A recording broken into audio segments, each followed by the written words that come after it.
Says this guy. This guy's all like, "Oh, we're live." Hey, Yeah. hey, guess what? We're live. We'll find out about that shit. It says we're waiting. It's waiting. It's waiting. It says we're waiting. It doesn't say we're actually live. I don't know what you're talking about. I'm looking at it right now. It says nothing. Gotta make sure that we're live. Gotta make sure. And we are live. What? You went silent. That's because I like to listen to the audio. Yeah, we are actually live. We are live. It's official. We're fucking also, live. How do you like that opener card? How do you like that opener card? I wasn't even paying attention. Don't even care. I'm sending you an that invite. Do the fucking intro. Okay. We are. Hello and welcome to the Tenno 2-Drink Minimum, a primarily Warframe podcast put on by the Console Casuals. And the Console Casuals are me, Cazz, of the Console Casuals, as well as today I am joined by... Shit, I got nothing. God damn it, you cut me off last week, now I have nothing. I'm ShotFace. Fuck you. ShotFace, the other half of the Console Casuals. Yeah. And we are ruined me. And we lined up all week. God damn it. We are the Console Casuals, and this is this is the Tenno 2-Drink Minimum, a drinking podcast primarily focused around Warframe, but we often talk about other nerdy stuff, well, the games we're playing, comic books, whatever we're gonna do, whatever we're normally talking about, whatever's good that week. And there has been lots on the Warframe front, so we have lots to talk about. But first, we're gonna continue with our segment of what you been doing this week. What have you been playing?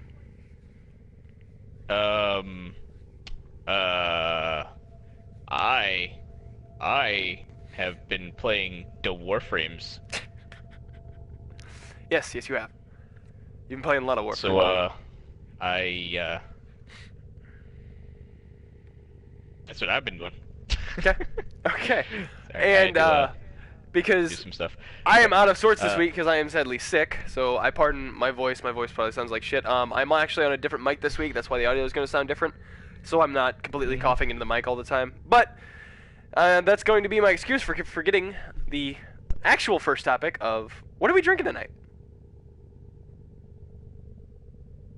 Sorry. Okay. IRL stuff. Sorry. Okay, yeah. We do this live. We're at two separate locations. There's a lot of things going on. I've got a drunk D&D game going on in the basement right now. Okay. And, yeah. Okay.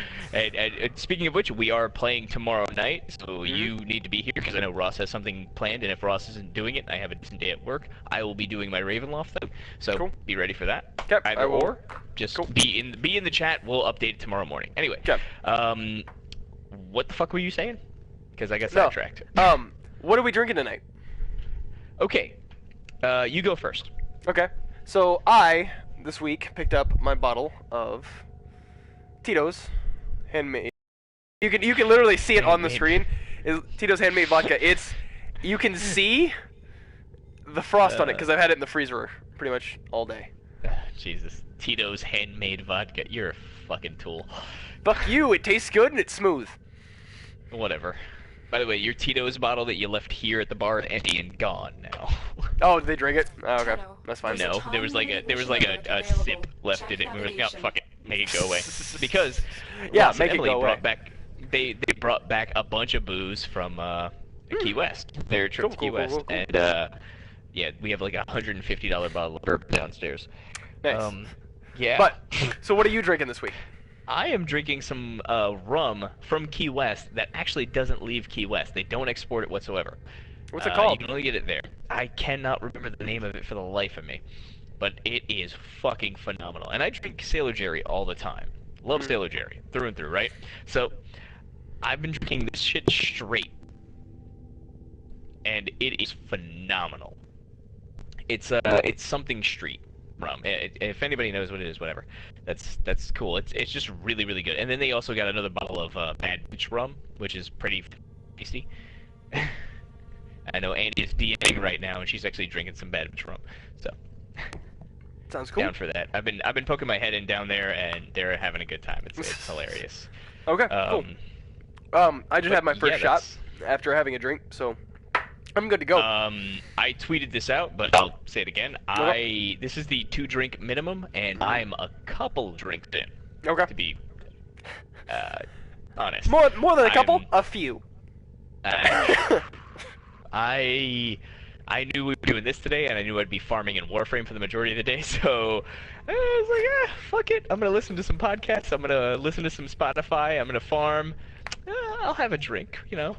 And, fair enough. And now I'm a few down. So it's gonna be a good day. Anyway. Fair enough. You know what I forgot to do? I forgot to start the timer on this, but that's fine. Knock like 5 minutes off. We're good. Okay. So we'll go with our first segment, which is what have we been doing this week. I have been playing Warframe, obviously. I haven't really been doing anything but playing Warframe because Harrow dropped on console, so I've been farming Harrow parts as best I can with a normal everyday job.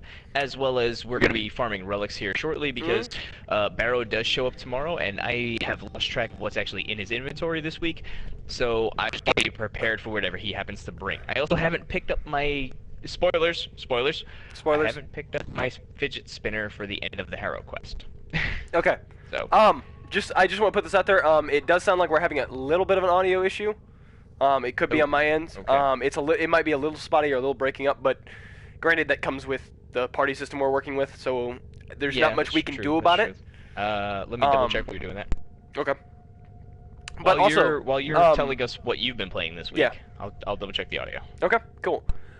I have been actually playing a lot of a little game that came out that apparently has taken Twitch by storm, and everybody's fucking playing it, called Fortnite.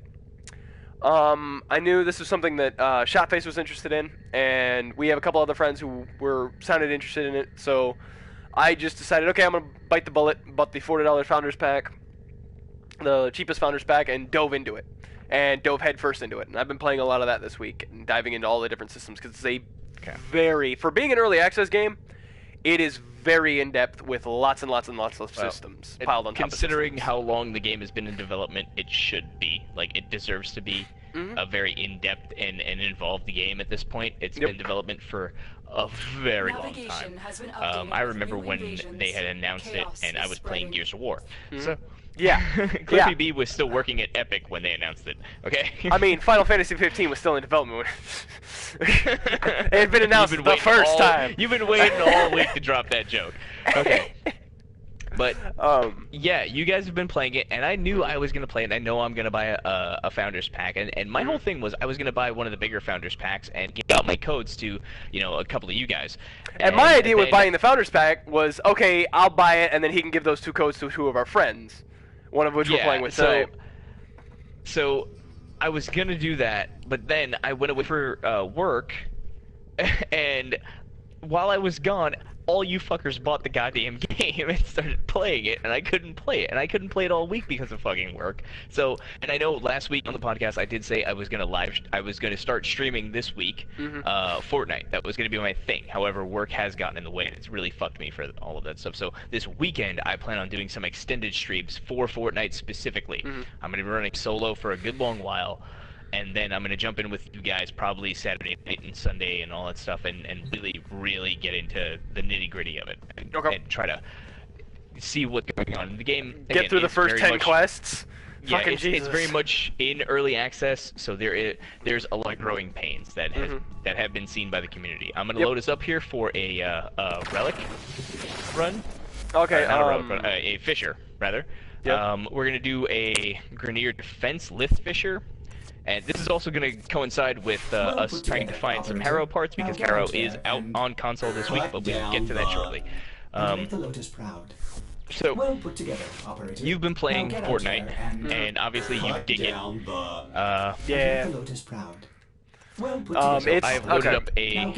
I've loaded up one when you guys are ready. I picked a relic. But other than that, we've had something come out in the Warframes, if you want to jump to that.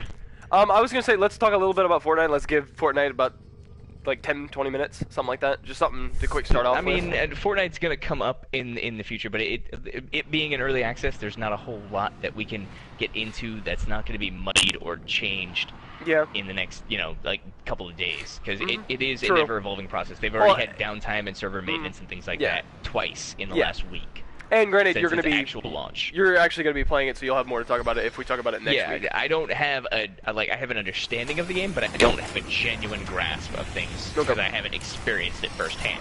Okay. I've really only watched live streamers and stuff like that, and literally everybody that we talk to or fucking have hung out with or anything like that, anybody that we know in any of the content creator community, they've all been playing it, so like that's a lot of people, and they've all been playing it. Even, like so many people, like you said, it has taken over Twitch for the most part. A lot of people have been playing it. Granted, it's not knocking off any games on Twitch that have been at the top, like CS:GO, League, HOT, shit like that. Dota, anything. Well, not HOTS, but Dota. Yeah. So like none of that stuff is coming away from the top tier of Twitch, but it has shown in the top 10, and it's a game that's played by so many fucking people, and it keeps growing. So, and again, it's in early access. Even GameSpot, or I think it's GameSpot or IGN, one of the two, it was posted on Reddit that they had put out an article talking about how it had already sold 500,000 copies or some crazy shit like that. Yeah. Or 500,000 in sales, and it's still in early access. And just a digital game, yeah. Yeah, it just came out. No, it's a physical game. Is it not? Oh, no, it was before. Before they had actually released the game, and this is one of the things that showed up on Reddit that was very interesting. Somebody had posted a picture on Reddit at a Walmart on the Saturday prior to the 25th. Now, it came out on the 25th officially, Tuesday. It was out as a game you could purchase on any marketplace, essentially. Okay. But the physical copy of the game showed up, like somebody put it on the store shelf at a Walmart. Oh, okay. So it's another Walmart fucking up and showing shit with shit. Like Toys R Us did this a while back with BioShock, and then 2K fucking tried to sue them because they released the game before the street date.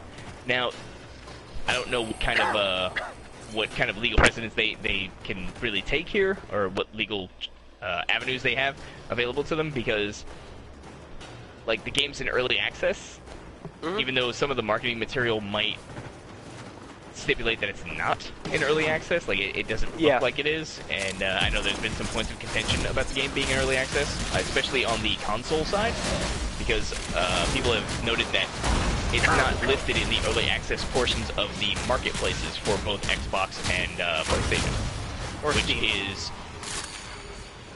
which is very disconcerting. It's a very interesting thing. Like the game isn't listed as an early access game in places, but even in their marketing, their YouTube videos that they put out, their trailers and things like that for the game, it has not been. If they don't say it's an early access game, it isn't until you delve into it and you look at an article about it that says it's going into early access, or a live streamer or a YouTuber or any type of content creator doing anything for the game. They'll tell you the game is in early access, and they'll tell you whether their content is sponsored or not. The first thing you see is the giant load screen, which literally says early access. Yes. But prior to that, there's nothing else that tells you it's early access unless you delve into something about the game, unless you go deeper. Like, even looking at the description of the game, you can't see that it's early access until you actually look at the description. There's no banner for it. However, on consoles, there are banners for early access game, and there are certain locations for early access games and trial period games and things like that. On the Xbox specifically is where people have noted it. There's an early access portion of the Xbox marketplace. Where the point of contention came up, some people noted that, hey, this game isn't being listed there. This game isn't being shown as that. It's in its own place, And so there's been some issues with that, and I think that's really. I don't want to say that Epic is trying to pull some BS, out of their ass, because I like Epic. I want to be on their side. I want to give them the benefit of the doubt on this. But I don't doubt that, some marketing team somewhere was like, well, we could just say whatever. And all their marketing has stated that the game is out.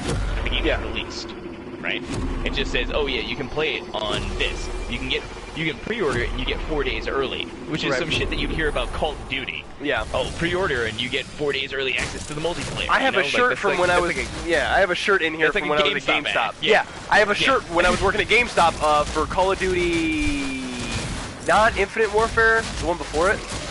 That was the day 1 access. You get the day 0 access. That type of shit. Yeah, shit like that.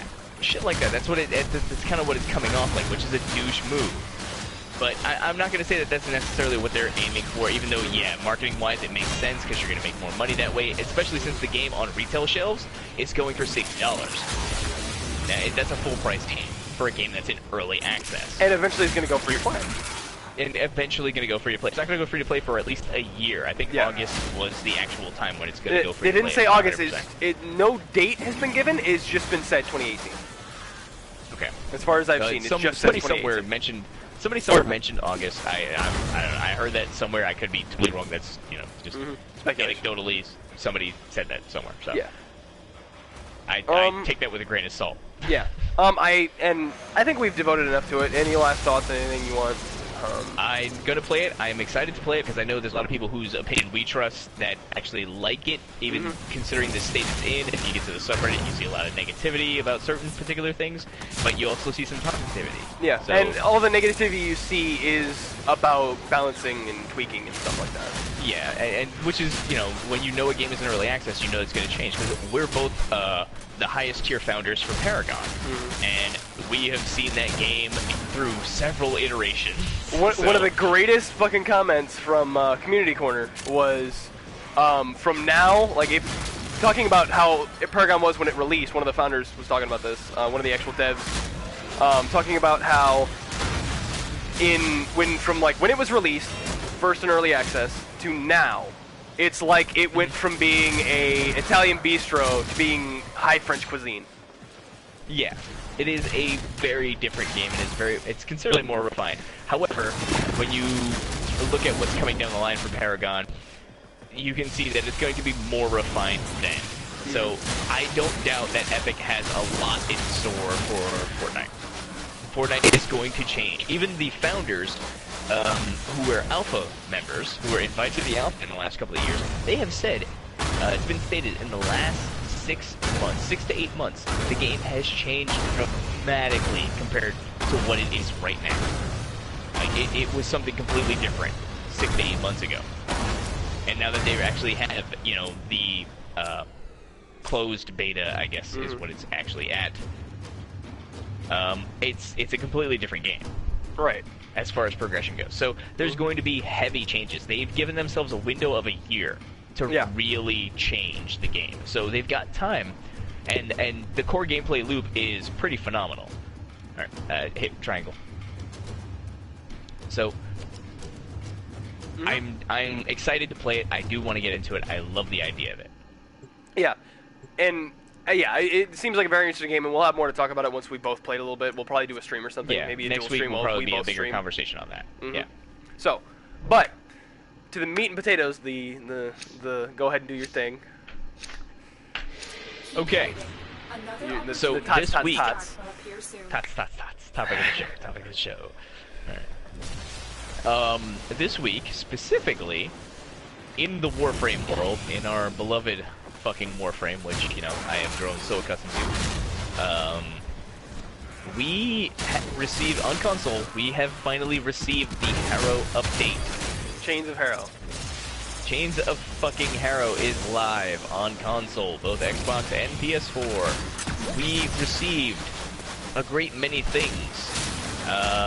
New augments, specifically Chromatic Blade, is something I want to get into, so I'm totally down for that. I'm interested to experiment with the new Volt. What was it? Charge something? I can't remember the name of it. We will probably have more experience with that later this week, because this week specifically we have been focusing on Harrow and completing the quest and then getting his parts, which is kind of what we're doing right now because Harrow shows up tomorrow, so we might as well do some relic farming because one of Harrow's parts specifically drops from corrupted enemies. Yep. So this is what we're doing now, is hitting up the corrupted type guys. And John, who's with us here, if you catch him in the stream, that's the Cotton Candy Rhino. He looks like he is the hood ornament for the reverse edgelords. That's what he is. It was on the front of the bus. But yeah, he himself can attest to finding several Harrow parts here. I think it's the chassis that drops in the corrupted area. I can't remember. You can look that up on Wiki. But the Neuroptics drop in the Kuva Fortress spy mission, which I think is Spago or something like that. I can't remember the name of it. But yeah, Kuva Fortress and the one spy node that's there is the Neuroptics. Another part of Harrow drops in essentially any Fissure mission with corrupted enemies. Just like Oberon parts drop from any Eximus unit. Yeah. It's essentially the same thing. And then another part drops from the, what is it, defection? Or what is it thinking now? Yeah, I think it's the defection game type? Okay, the defection game type from the pacifist defection. Yeah, the pacifist event now is actually a mission type that is on 3 specific nodes in the star chart. The tiers 1, 2, and 3, and we are essentially the same mission, really, with a couple of minor tweaks, adding like some red veil assassins coming to you after so many waves, and it's what am I thinking of? God damn it, I'm losing my train of thought here. Focusing on my Oberon. Sorry. No, you're fine.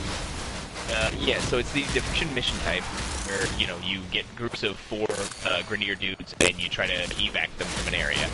And if you didn't play the actual event, it's interesting, because it's a much different style of game type, because there are different ways to augment the people running, and it's a very interesting game type. If you haven't seen it, I would suggest go looking it up. Just seeing kind of how to run it, because there's plenty of guides from the event on how to run things, and it's a lot of fun, honestly, because it's a way more engaging style of game type.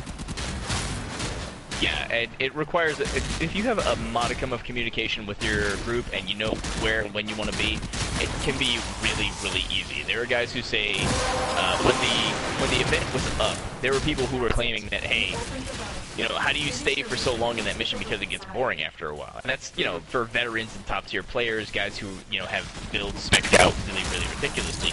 Sure, you can do that. For newer players, it might be a very interesting, and the difficulty is in communication.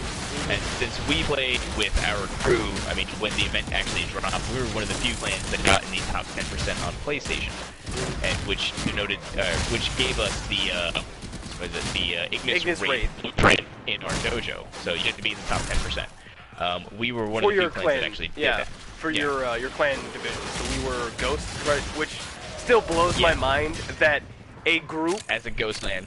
Ghost clan's max is 10. So 10 people in a ghost clan period. We only had 4 people, and we still made it. The reverse edgelord's literally only 4 people. It's literally 4 friends, and that's it. Yeah. And we all play the same game. So, but yeah, we managed to get in the top 10%, which it wasn't that bad because we got a rhythm going, and we didn't even have the most optimal setup. We didn't realize what the most optimal setup was till after we had finished the event.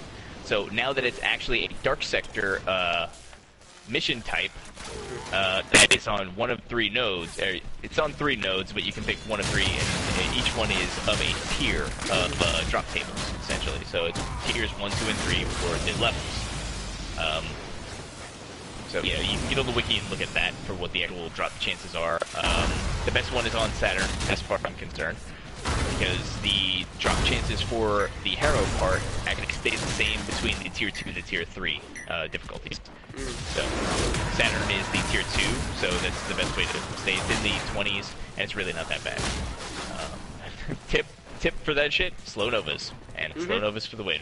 And anybody who does really good CC, like our buddy John here does, he's got an Ember for CC. And there it is, Harrow Chassis Blueprint. I just got one over here. I'm gonna waypoint that Harrow Chassis Blueprint right there if you want to grab that. I'm down. It's not here. And that's. I just picked it up. It's not you here. might want to pause the game and double check. Oh no, it gets it for everybody. Okay.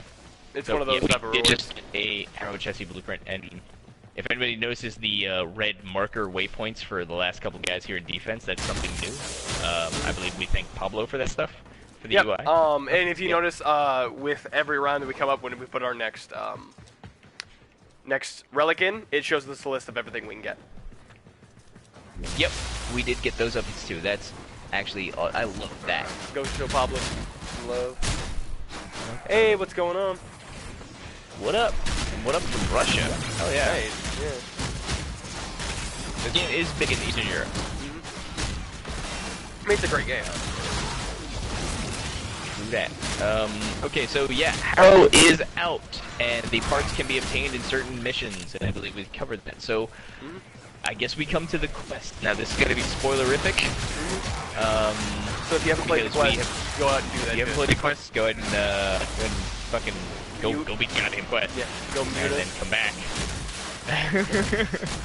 Because the quest.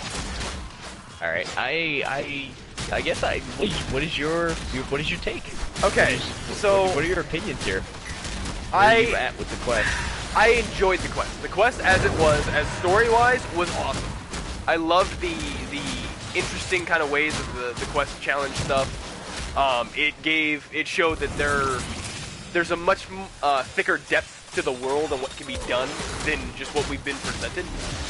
And it shows that they're not afraid of going off on kind of side stories from what we already know. I enjoyed that a lot. So the story, for those of you that haven't really followed the lore, this is going to be basically spoiling the entire mission, or the entire quest of. It's about the operator that uses Harrow. He was messed up, even to the point where Morgulis didn't want him. Easy. Now we gotta take this back a little bit. I'm gonna have to draw you in a little here because this is a sensitive spot for me particularly. Okay. As you progress through the quest, you come to understand that the operator for Harrow, Rel, suffers from autism. Yeah. Okay, so it's considering where the Tenno were in the lore and what they were being used for. They were John started to dance. He was looked at as not being fit for duty, essentially. You know, because autism, you have trouble with emotion and things like that, and that plays heavily into the quest itself. Yeah. So, playing it, I definitely was drawn into the aspect. Are we going further? Go ahead and try. We can. Yeah. Yeah, we'll keep going for this. We can farm. This is endless, so that's good. But apparently on wave 5 we're guaranteed a fucking better relic for a drop. That's something new that's come out. But so yeah, him having autism, it doesn't mean that he was broken. It just means that he was different, and they didn't find that difference to be suitable for the needs. That being the Orcan. Right, the Orcan Empire thought that he was wrong in some way, shape, or form. They discriminated against somebody who had what they perceived to be a deficiency. He wasn't perfect. He wasn't perfect in their eyes, but when you actually play the quest out and you look at what he had done and what had happened to him, even being out of the long sleep that the Tenno were in on the moon, he had survived in a fashion. He still persisted and maintained his power at to a certain degree. So basically, from what I understand of the quest, is he was kicked out of the ranks for Morgulis. Morgulis couldn't protect him, and so he was sent away. Yeah. And the people who made up the ancient faction or the ancient form of Red Veil, took him in. Yes. And kind of nursed him a little bit. And eventually, he grew to a point of understanding, knowing what was going to happen with the rest of the Tenno, knowing that he wasn't going to be able to survive because of the dream state that they were going in, and he didn't have access to that. Yeah. So what he ended up doing was trapping himself in a loop and basically imprisoning himself in his warframe. Infinitely. And so he trapped himself in Harrow as a kind of a way to protect the servants of Red Veil. and it's a very interesting thing because that's how he survived. And the quest kind of shows that it drove him insane.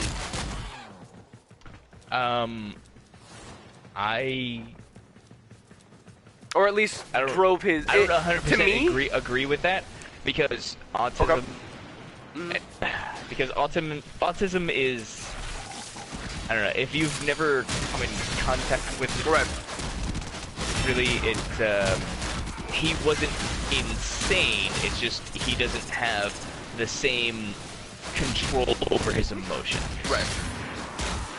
Okay. And I know I'm being a little overly sensitive about this for particular reasons, and it's just, yeah, it's... Different experiences, man. Different experiences. Yeah. It's not that... It did break him a little bit, because you can see when you're playing, you're essentially fighting Rel, right? Yeah. In his kind of mid-transference state. Incorporeal state, yeah. In his incorporeal state. So he's very lost in that, but as you're going through, you understand that his emotions are not ever in check. Right. So it's he's having to come to grips with, but he doesn't have a grasp on it. Well, and something... Oh, go ahead. Something that's thrown at you that you start to get a handle on with the emotion cards and things like that. They come with the quest. Yeah. So and something that I thought was really interesting about this quest is they talk about it. They talk about it. The fact that he's in constant, because of his transference, or the being caught in the constant transference that he put himself in to save himself, basically to defeat time in a sense. To bypass time, he is in constant contact with the void. Yeah. And it's been known for a while now that the void will drive you nuts. Yeah, the void does kind of spark insanity, which is, even if you look at Limbo sacrificed himself to the void, right?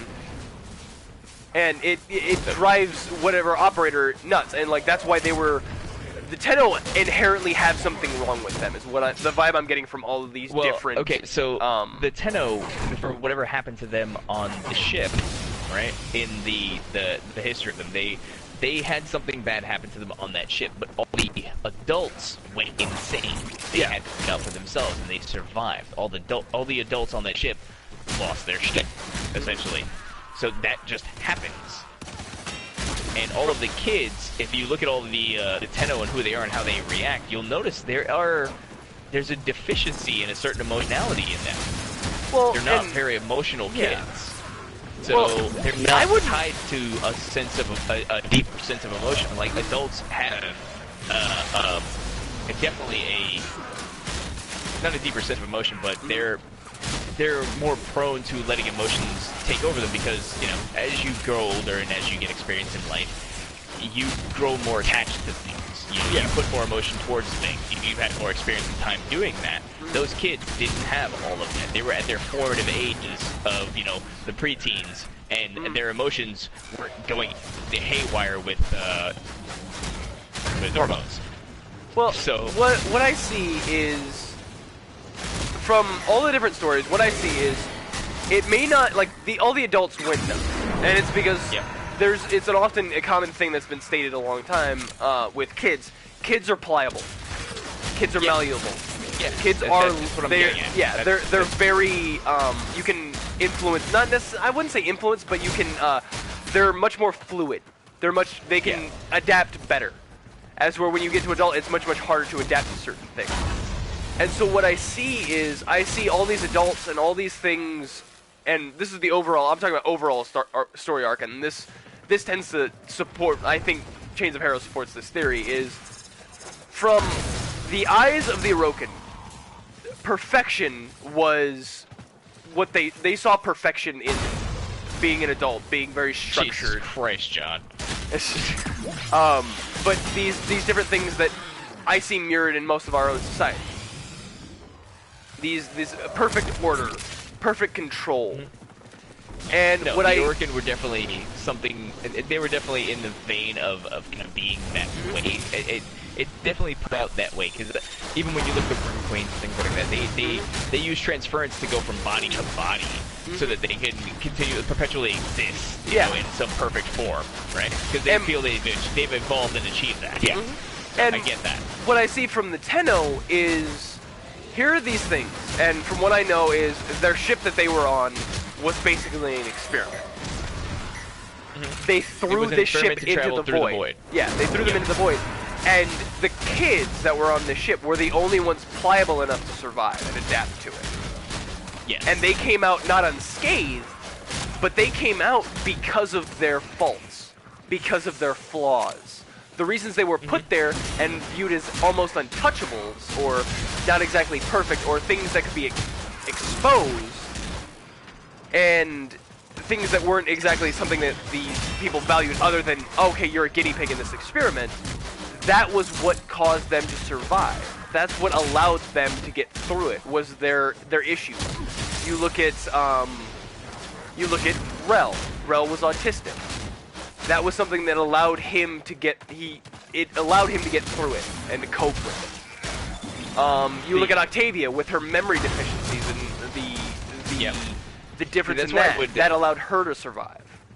Now, I have always kind of thought this about the Tenno. When you look at the gameplay of Warframe as a whole, okay, you are a space ninja, right? You're a super emo kid who pilots a fucking, essentially what they call a Warframe. And this is a Warframe. This is a thing that is made to cause destruction, has ridiculous unbound power, right? So, I've always seen the Tenno as being these kind of sociopathic kids who can look at life in a completely different way and not value it the same way. And even when you see them talk in the cutscenes and things like that, your Tenno, and since the War Within, you look at them and it's like, yeah, that kid is not 100% right in the fucking head. So none of the Tenno have been right. I'm definitely on board with that mentality of the Tenno are not right. They're fucked up. Yeah. They're fundamentally broken. Yeah, and I see a certain sense of sociopathy. And it's them dealing with all of these different things. And I find that very interesting because it's the why can't I come up with a term for it? But this is something I get from, because it's been so constant. This is something I think Steve is writing in specifically. This is the main origin of the story is. Perfection may not be what you see, or perfection may not be the most important thing. The theme, Yeah, it's the biggest theme that you see throughout, and perfection, the theme that you see is perfection is not the end goal. Survival and understanding is the ultimate goal. Which, once we get the planes of Eidolon and things like that, I could see definitely a motion towards adding more character to the world overall of the game. It's definitely going to give more to the experience of the Tenno, which essentially is the experience of the player. So we're going to start coming into contact more with these societies that are normal. As to where these kids, the Tenno, us, the players, through them, haven't had contact with societies in the game, haven't had contact with actual other normal fucking people. Yeah, we've been segregated for a while. It's always ever been mission after mission after mission, and doing something or anything that, requires combat and effort and putting forth, ridiculousness. Which again is the mag. No, I don't need it. Which is the funniest thing to me, because if you think about it, where are a lot of these things? Because a lot of these things mirrored. Where do you remember seeing a lot of these things? Yeah, we'll keep going.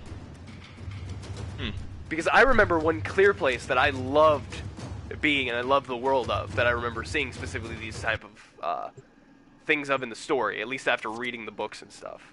These themes. Yeah. Halo. Okay. There's definitely I could see some similarities here with the actual Halo story, that which existed in the books primarily. Specifically, and we're talking about Fall of Reach and Ghost of Onyx. Yeah. Yeah. Okay. Yeah, I definitely see some stark similarities here. I get that. Because you have children who are essentially bred to be warriors, or at least cast into that role. Yeah. Right? And who are unabashedly, ridiculously powerful in their role of doing so. Beyond anything anybody had ever seen at that point. fighting factions that are of either faith or, you know, whatever ideology or you were, right? Yeah. So that's, yeah, there's definitely some similarities there. And I obviously cast in ridiculous armor that is of a deified status. Literally, Mjolnir. Mjolnir and the Warframes themselves are definitely of a deified status. Or to the extent that they're on a scale that is of deification, right? They're both worshipped at a certain point. One is called the when Demon. You actually look at some. Yeah, one is called the Demon, and if you look at the Plains of Eidolon gameplay trailer, kids are playing Volt. Yeah, they're pretending to be a Warframe. So there's definitely some similarities there. So, it's very interesting. But but those similarities, to be honest, those similarities that's not unheard of. When you look at the story of John 117 from Halo, Master Chief himself, you look at his actual story in the Fall of Reach, and then you read Ender's Game. He shares a lot of similarities with Ender. And I mean, like, I didn't read Ender's Game when I was an adult, and I feel bad about that because Halo takes so much of its actual story from Ender's Game. So much it was such a good story. Yeah, it was such a good story. I remember reading it in high school. Like, Billy bought me Ender's Game for my birthday one year. He's like, "You love Halo this much? Read this." And I was like, "Holy shit, you're 100% right, dude." And yeah, so I still have that copy of Ender's Game that he got me for my birthday. It's an amazing story, and again, it has a lot of similarities.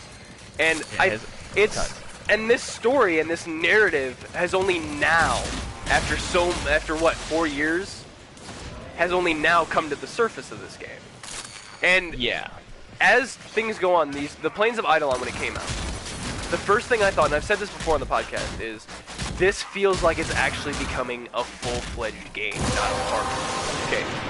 So, Warframe has always been a quote-unquote in-beta game. It's always been a free-to-play game. Now, free-to-play games have always had a stigma attached to them and things like that, but Warframe is constantly cited as being the pinnacle of what a free-to-play game should be, because it's a free-to-play game with a AAA backing. Or at least a AAA approach. You know, they want the game to look and feel like a AAA title, but it is monetized like a free-to-play game. Right. And it is genuinely free-to-play. It's not like some of the titles that are coming out nowadays. Yeah, it's not pay to win. It's not pay to play. It's you just play and have a good time. You play. It's again the argument being said about Fortnite too, and a lot of people are coming to that. It's not pay to win. It's pay to progress. Because that's how free-to-play is done best, is when the paying actually your progression or speeds it along in some way, shape, or form. Pay not to wait. Pay not to wait. It's an impatience tax, is what I used to call it when I first started playing Warframe, and it makes perfect fucking sense. So I get it. If they keep on that same. If Epic keeps on that same route of, hey, you can speed up your gameplay by paying money, then that's totally fine, because, you know, it's a play game, so the grind is going to be there. They have to incentivize paying, and I get that. Warframe has been doing it quite well for some time. It's how they control progression. People still complain about it, and that's 100% valid. But you do have to temper your expectations with the game you're getting into if you know that, hey, this is a free-to-play game. You know? So there's always going to be contention with their monetization. There's no getting around that. I mean, people are always going to do that, but you take all that with a grain of salt. That people are people. So I'm not gonna get into the weeds on my opinions there. It's gonna lead to a really fucking post that I don't want to get into. But I see this as a huge step forward in the story. Another. Oh, yeah. Just so we're clear, that extra 370 armor, you're welcome. That's a lot, dude. That's actually a lot. That's more than I think I could go have. Considerably higher. This is an economic build. This is a sustainable build. I can go considerably higher than that. That's probably the best thing I could ever have as a partner playing this. Like as a teammate, keeping Volt's armor up is insane. Oh, that's a flat number, by the way. That's 70. That's a flat number. That's it's straight additive. So he would probably be the best thing to play near. Yeah. He would probably be the best thing to play next to. That's awesome. But Yeah, it's Anyway. very interesting. 1 second. What? Nothing. Nothing. Okay. But yeah, so we've talked about all that. Now, the Harrow story itself. How do you feel about that whole Harrow story? Like, okay. It was supposed to be scary. It was supposed to be, you know, kind of thrilling and engaging and things like that. Yeah. And, where did you end up with all that? With all of that being said, with all of my gushing about this story, because I really do love the story. The story was awesome. It was amazing. I have some serious issues with the gameplay. Specifically, the last fight. Okay, I was not. You did not equip me as a player to deal with that. Period. Okay. I was not equipped with the tools I needed to deal with that. Okay. So, in that boss fight, how long did the boss fight take, roughly? Do you remember? Half an hour? Half an hour? Okay, so about 30 minutes to deal with that. Did you learn? Did you progress while doing that boss fight? Did you like, okay, I can do this, or okay, I need to do this, or you know, did you come? There to that? was no cues. There was no help. The only thing I could do was run away, and it didn't. I was never told that. I was never told, here's a defensive. This is how you get away. This is how you do this. It was something that you were forced to put on. And it never felt like I could deal with the situation. It felt like there was nothing for you to do other than run away. Use up all your resources and then run. It didn't feel cohesive. It didn't feel like I had any... There was no benefit for me. There was no way that I felt like this is what I'm supposed to be doing. I never got that feeling. I never got the feeling of this is how this is supposed to be done, or this feels right. I'm getting something out of this. This is benefiting me. I never got that feeling out of it. Okay. And it felt like I was underpowered. I was weak. I didn't have anything to stand up to. And the perception I got from it was this is supposed to be you being yourself and a badass as your Tenno and taking responsibility for something that happened and taking care of your brother.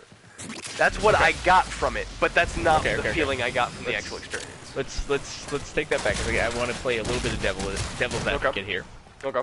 On this, because I understand what you're saying and I understand where you're coming from with it. All of this makes perfect fucking sense to me. Because I was kind of in the same mindset of I am just a Tenno and I'm gonna get beat up by dudes with daggers and bows and arrows. This is bullshit, right? But keep in mind, you have been introduced to the Tenno and his abilities. Now, granted, D hasn't been great about communicating specific details of things, power like numbers. what the Tenno can do, like dashing, doing the little invis dash through guys gives you energy back. Like, they've never said that. It's been said, but it's never been said, like in a fucking patch note somewhere. And they never told you that, so hey, guess what? Broadly. If you hit like the Stalker or a Sentient with your little Tenno laser, you strip their damage reduction. The resistance, yeah. So there's stuff like that. They've mentioned it, but it's always been like too little too late, you know? That has come up plenty of times. And there have been a lot of people, even like better content creators and partners, have come out and said, did you guys know this shit? You know? Because I didn't. Yeah. Especially around that time. And then the MR24 test was another thing where it came up because and for those of you who don't know, the MR24 test you play as your Tenno specifically. And the whole test is Tenno only. But yeah. So take into account this. We've had this discussion before about how you are a Warframe and you have all this fucking ridiculous power. Like, look at this, we're just shredding through dudes. Yeah. This is a low-level mission, we're just fucking around. We are literally just cutting down dudes, and we've lost track of the number of guys we've killed. And cats, apparently. But, yeah, we don't even think about it. We're just going. Right? We're literally having a conversation here while murdering and massacring fucking tons of these corrupted Grenadier guys. Right. And defending a cryopod of a dude who's apparently passed out. Right? So, for as powerful as we are, how do you, as a developer, combat that power? Now, DE has been notorious about just stripping power away from the players. to try and, in the vein of make Make players it difficult. think, Yeah. and to provide some form of difficulty that, you know, essentially really I don't is just seen as being a dick move. It doesn't just go. It's not okay. I'm just gonna go grab the Legion and fucking Nidus and win. Whatever the fuck you're gonna do, I'm just gonna win. And that's, I think, one of the detriments of this game is you are a god, and you know it. Yeah. You know it, you feel it, because you are massacring thousands upon thousands of enemies in a long survival mission, or a long mission. Nothing can touch you. One-on-one, nothing touches. Yeah, if you look at guys like Life or Rio or something like that, where they just go with the best setup, and they go to town for several hours in longest survival missions, things like that, just to prove that they can do it, you know? Yeah, and like, those guys go we into have DS the with math and push to the Okay, very essentially, limit. We have the capability as players to really just go to town in the game as far as we think we can go by exploiting the numbers, right? So how do you combat that as a developer? When you look at the Chains of Harrow quest, the best way to combat that is to take away what the players have and cause them to think. Now, granted, the unfortunateness of the Chains of Harrow end quest is that the thinking that's required is you need to be a bit quicker witted in what you're doing, right? You need to be like on the move constantly. You need to be on the run. And how often are we as Tenno or Warframes on the run from anything? And to their credit, I didn't feel like I was getting punished hard, but I felt like I was getting punished. That was the thing. Because it wasn't like I was restarting the entire thing every single time I died, but I was still getting shut down. The narrative genuinely put you in a position to think, oh shit, now I have to deal with this. I am going to take some forma this time. Yeah. Alright. But yeah, the narrative definitely puts you in a mindset of, oh shit, I have to think now, right? So you can't really fault them for this particular decision. Alright, do we want to keep going? Let's get out. Hold on. Yeah, let's just get out. Yeah, we'll get out and we'll try something else here in a bit. We are at, we got 7 15 minutes left. Yeah, a little bit over. I've got a 15. So okay. But and my Reaper is maxed finally. But yeah, so I don't fault them for doing what they did, right? Right. It's not the end of the world on that one. However, your overall feelings on the quest, did you dig it? I did. Okay. I enjoyed it. I enjoyed the story aspects of it. What it felt like to me is they should have waited a little bit on that ending part, or at least introduced the new combat mechanics of that that style of fighting, because they've said at TennoCon that we're gonna have combat. So yeah, the War Within definitely kind of gradually worked you up to using your Tenno, right? But that's the only quest that works you up to doing that. And then you go to Chains of Harrow, and you start using your Tenno at the end quest. Like, you have no training for that unless you've been an asshole and you've been dicking around with your Tenno like we would do, right? Like, you're in a mission and you like, well, we're done with the mission. I'm just gonna get out my Tenno and start zapping dudes with laser beams, right? So, it's really only come down to people who need more from the game, essentially. That's not the proper wording I'm looking for, but who are looking for that extra little thing here. And the guys like us who are like, well, we've done this mission 1,000 fucking times because it's a grindy game. We've been grinding in this game. Well, let's fuck around right now. You know, you just get into that mindset of, okay, I'm gonna be my kid and I'm gonna walk around like a jackass, or I'm gonna try to do the spy mission like as my Tenno, right? Excellent. It really comes down to that. Please return covered and granted, new players are going to come in and be like, oh shit, this is crazy and interesting, but new players aren't going to hit the Chains of Harrow until they're well past the War Within and have unlocked fucking Mott in the Void, which is the high tier survival. So you have to be thoroughly invested and know what the hell you're doing to get to that point. So their assumption on the player's part is that, there we go, the players who are getting to this point know what they're in for. So they're challenging us as veterans, essentially, to get once you're getting to the Harrow point. Not necessarily as veterans, but they are challenging the players who have Oh man.